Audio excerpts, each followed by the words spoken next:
ఓం శ్రీ శుభంకర్యే నమః.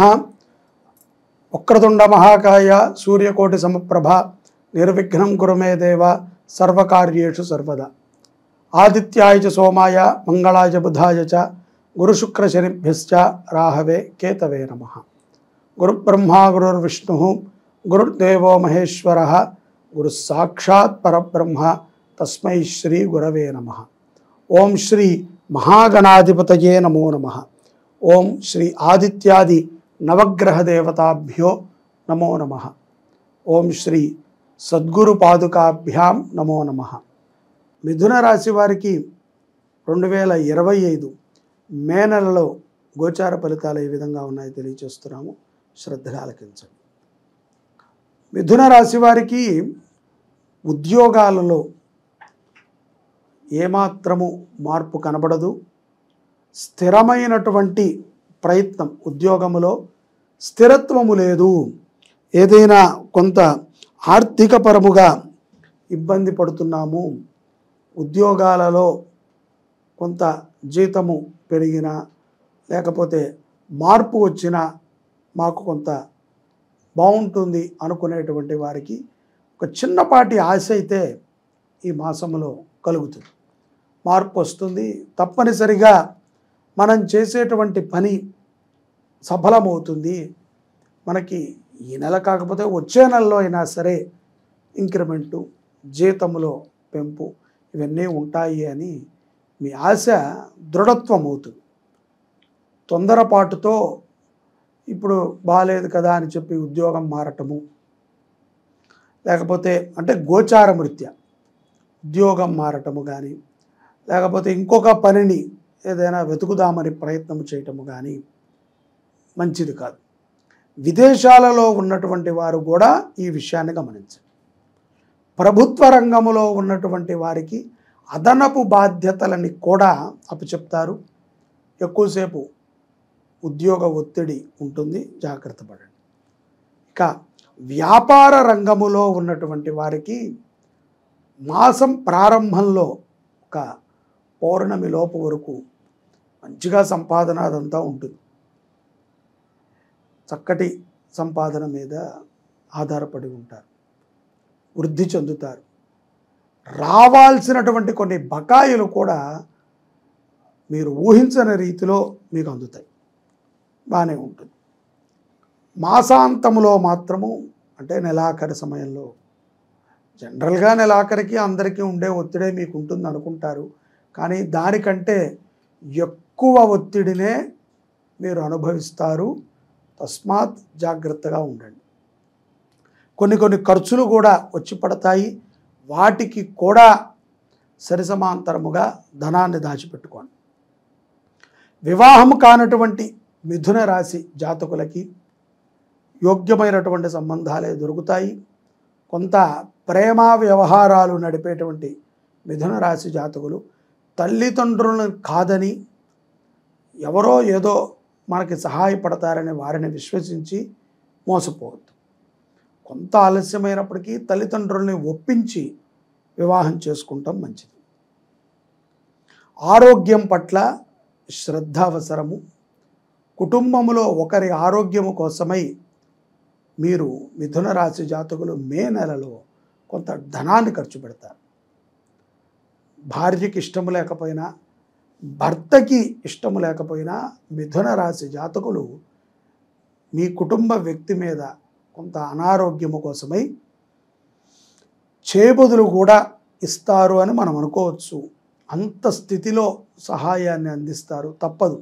ఎందుకంటే అటుపక్క వారికి డబ్బుందా లేదా అనే దానికంటే కూడా ఆ వ్యక్తి మీద మీకున్నటువంటి ఒక అపారమైనటువంటి గౌరవము, ప్రేమో, అభిమానము ఏదైనా సరే మీ చేత ఆ పని చేయిస్తుంది. విద్యార్థులు చెడు వ్యసనాలకి దూరముగా ఉండటము ద్వారా ఉన్నత స్థితులకు వెళతారు. కళాపరమైనటువంటి విద్యలు, అలాగే సాంస్కృతిక సంబంధించినటువంటి విద్యల మీద కొంత శ్రద్ధని పెట్టండి. ఇన్స్ట్రుమెంట్స్ నేర్చుకునేటువంటి మిథున రాశి విద్యార్థులకి సత్ఫలితాలు ఉంటాయి. సంపద పరంగా మిథున రాశి వారిలో మనం చూసినట్లయితే ఈ మాసములో ఊహించని రీతిలో ఖర్చులు, ఊహించని రీతిలో ఆదాయాలు కూడా ఉంటాయి. ఒకరికి ఊరికనే మాట సహాయం చేయటం ద్వారా ఖరీదైనటువంటి బహుమతులని కూడా గిఫ్ట్ రూపంలో పొందేటువంటి సందర్భము మే నెలలో మిథున రాశి వారిలో గోచరిస్తుంది. విదేశాలకు వెళ్ళి స్థిరపడాలి అనుకున్నటువంటి వారు, విదేశాలలో ఉంటూ స్థిరత్వము లేదనుకునేటువంటి వారికి ఈ యొక్క మాసములో కొంత మార్పులు చేకూరుతాయి. అలాగే భక్తిపరముగా, ఆధ్యాత్మిక పరముగా కూడా మీ యొక్క సాధనని పెంచుకునేటువంటి మార్గాన్ని చేయండి. అనవసరమైనటువంటి వ్యక్తులకి మీ జీవితంలో మీకు మీరే పెద్దపీట వేసి వారిని హీరోలను చేసి ఇప్పుడు ఆ హీరోలతో మీరు బాధపడుతున్నారు.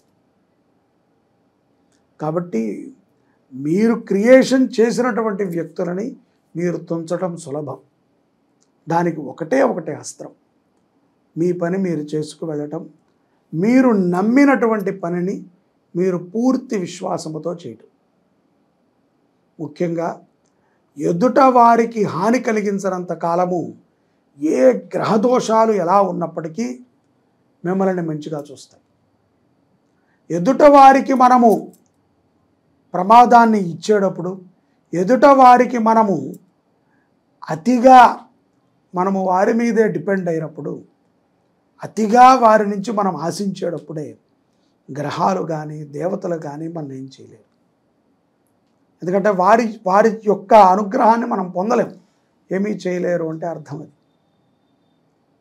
అంతే తప్ప అవి మన ఏం మార్చవు అని కాదు, మన బుద్ధి కర్మకి అనుసంధానంగా వెళుతుంది. అందుకనే బుద్ధి కర్మానుసారేణ అన్నారు. అలాగే ఇంటి పురోహితుడిని ఈ వైశాఖ మాసంలో మిథున రాశి వారు ఒకసారి ఇంటికి పిలిచి సత్కరించుకోవటము, వారికి మీకు తోచిన విధంగా సంభావన ఇచ్చి పంపించటం మంచిది. లేదా వారు ఎక్కడ ఉంటారో వారిని దర్శించండి. ఇంటి పురోహితుడు, ఇంటి గురువు కాదు. మీ ఇంట్లో ఏ శుభకార్యానికైనా, ఎటువంటి కార్యానికైనా వారు ఇచ్చేటువంటి సలహా ద్వారా మీ కుటుంబము అభివృద్ధి చెందుతుంది. కాబట్టి ఇంటి పురోహితుడిని సత్కరించుకోవటం అనేటువంటిది మీ భక్తికి మరొక ప్రధానమైనటువంటి మెట్టు. సేవా దృక్పథంతో ఉండండి. అలాగే పౌర్ణమి తరువాత ఎవరైతే కనుక మిథున రాశి జాతకులు ఉన్నారో ఉద్యోగస్తులకి సంపద పరంగా అభివృద్ధి చెందుతారు. వ్యాపారస్తులు కూడా సంపద పరముగా ఎక్కడెక్కడ లోటుపాట్లు ఉన్నాయో వాటిని సరిచూసుకుంటూ ఉంటారు. అవివాహితులకి వివాహపరమైనటువంటి సంబంధములు గోచరిస్తూ ఉంటాయి. ప్రేమ వ్యవహారాల యందు ఒక చిన్నపాటి మార్పుని కూడా చూస్తారు. అనారోగ్య సమస్యల నుంచి బయటపడే విధంగా ఉంటుంది ఈ పౌర్ణమి తరువాత. విద్యార్థులు కూడా చెడు వ్యసనాలకి ఇప్పుడిప్పుడే అలవాటు పడుతున్నటువంటి మీరు ఇప్పుడే వాటిని ఆపేయచ్చు. బలపడ్డాక కష్టం. సంపద పరముగా కూడా కొంత సేవింగ్స్ని ప్రారంభిస్తారు మహిళలు. అలాగే విదేశీ యానము చేసేటువంటి వారికి ఒక శుభవార్తని వింటారు. భక్తిపరముగా మీ జీవితములో మీకు ఎటువంటి గురువు లేకపోతే ఒక గురువుని ఎంచుకోండి. గురువుని ఎంచుకోండి అంటే మనకేదో మార్కెట్లో టాప్ మోస్ట్ ప్రయారిటీ ఉన్నటువంటి గురువు గారు అని పిలిచేటువంటి వ్యక్తిని ఎంచుకోవటం కాదు.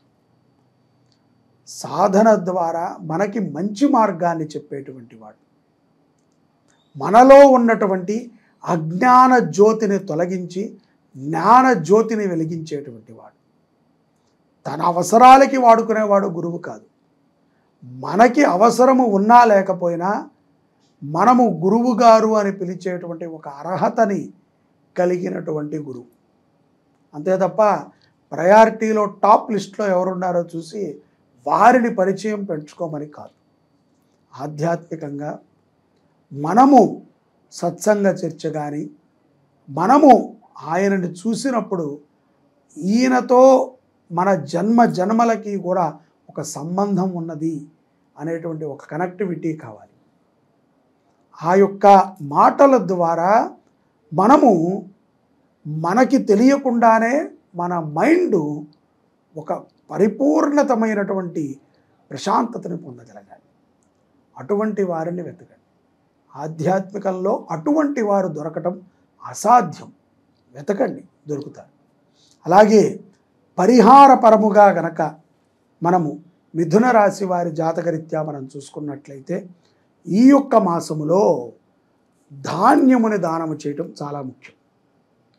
అన్నదానము జరిగే చోట్ల ధాన్యాలు, పప్పు ధాన్యాలు కానీ బియ్యము కానీ ఇటువంటి వాటిని దానము చేయండి. అలాగే ఏ మనస్తత్వము ఎటువంటి కష్టాన్ని కూడా మనము సులభంగా తీసుకుంటూ జీవితంలో ప్రశాంతతని పొందాలి అనుకుంటే ధాన్యదానము ఉత్తమమైనటువంటిది మిథున రాశి వారికి. అన్నదానము చేయండి, జలదానము చేయండి, ధాన్యదానము పప్పులు కానీ బియ్యము కానీ ఏవో ఒకటి అన్నదానాలకి ఉపయోగపడేటువంటి ధాన్యాలని దానము చేయండి. ఉత్తమమైనటువంటి స్థితికి మిథున రాశి వారు చేరుకుంటారు. నవగ్రహ స్తోత్రములని ప్రతి ఒక్కరు స్త్రీ పురుషులు పారాయణ చేయండి. ప్రతిరోజు ఒక 5 నిమిషాల పాటు పారాయణ చేయండి. అలాగే వారానికి 2 సార్లైనా సరే సకుటుంబ సపరివార సమేతంగా దేవాలయానికి వెళ్ళండి, అర్చన చేయించుకోండి, కాసేపు ప్రశాంతంగా కూర్చోండి. అక్కడ ఇంటికి వెళ్ళండి. తర్వాత మీకు ఏ కార్యం ఉంటే ఆ కార్యాలకు వెళ్ళండి. ప్రతి వారము కూడా గుడికి వెళ్ళేటువంటి అభ్యాసాన్ని ప్రతి వారు చేయాలి. తద్వారా ఎంతో ప్రశాంతమైనటువంటి జీవనాన్ని మిథున రాశి జాతకులు పొందగలుగుతారు. సర్వే జనాః సుఖినో భవంతు. శ్రీ శుభంకర్యై నమః.